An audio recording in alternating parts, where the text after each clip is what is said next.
अस्सलामु अलैकुम वरहमतुल्लाहि वबरकातुहू। नाज़रीन मोहतरम, मैं हाफिज़ रिज़वी और आप देख रहे हैं इस्लामिक टीवी यूट्यूब चैनल। नाज़रीन मोहतरम, आज की इस वीडियो में मैं आपको बताऊंगा कि अल्लामा ज़हीर शाह साहब, उनकी जो रिट दायर की थी उनकी नज़रबंदी के ख़िलाफ़, वो क्यों खारिज हुई है और जेल के साथ उनके साथ क्या सलूक किया जा रहा है और उनको गिरफ़्तार क्यों किया है। ये तीन वजूहात जो हैं आपके सामने मैं रखूँगा। तमाम दोस्त इस वीडियो को गौर के साथ देखिएगा ताकि आपके सारे सवालात जो हैं वो इस वीडियो से हल हो जाएंगे। तो नाज़रीन मोहतरम, आपको बताता चला जाऊं कि सन 2018 में अल्लामा ज़हीर शाह साहब, उन पर केस हुआ और उनको अदालत ने तलब किया।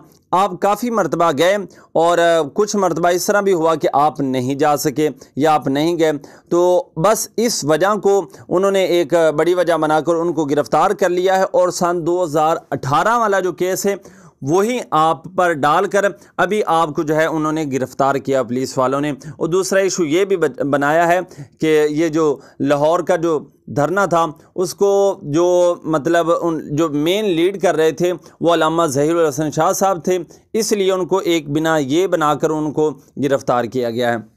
तो अब आते हैं कि उनके साथ जेल में क्या सलूक किया जा रहा है। तो नाज़रीन मोहतरम, आपको बताते चला जाऊं कि इस तरह की बातें बताने का हरगिज़ हमारा दिल नहीं होता।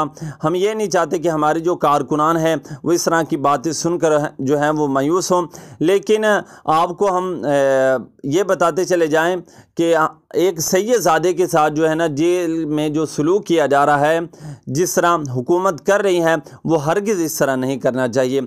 आप पर जो है आपके रिश्तेदारों को जो है मिलने की इजाज़त नहीं दी जा रही, ठीक है। आप एक बुज़ुर्ग बंदे हैं और आपकी तबीयत भी जो है वो नासाज रहती है और आपको जो अच्छे तरीके से एक मेडिसिन जो मिलनी चाहिए ना वो भी आपको नहीं दी जा रही। हुकूमत जो है एक बुज़ुर्ग के साथ जो इस तरह का मतलब बर्ताव कर रही है, यह कानून के भी ख़िलाफ़ है और एक इंसानियत के भी ख़िलाफ़ है। इस तरह नहीं करना चाहिए।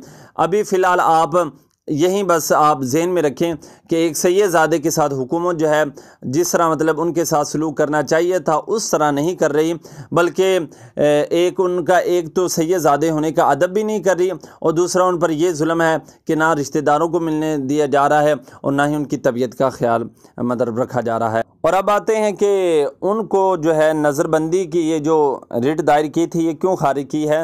हालांकि जो उनका जुर्म था, उनके जुर्म के मुताबिक जो है ना उनकी जो सज़ा थी वो थी तकरीबन 2 दिन रख लेते, 5 दिन 10 दिन, ज़्यादा से ज़्यादा जो सज़ा इनके कानून की बनती थी ना, इनके जो इन ये मतलब पेश नहीं हुए थे, वो 1 माह सज़ा थी ज़्यादा से ज़्यादा। अब 1 माह रख कर ये मतलब हुकूमत को चाहिए था कि ये छोड़ देते, लेकिन हुकूमत जो है अपनी हरदर्मी बरकरार रखते हुए उन्होंने जनाब अल्लामा ज़हीर शाह साहब को मज़ीद जो है उन्होंने नज़रबंद कर दिया है। और ये जो फ़ैसले किए जा रहे हैं ये कानून को मद्देनज़र रख कर नहीं किए जा रहे।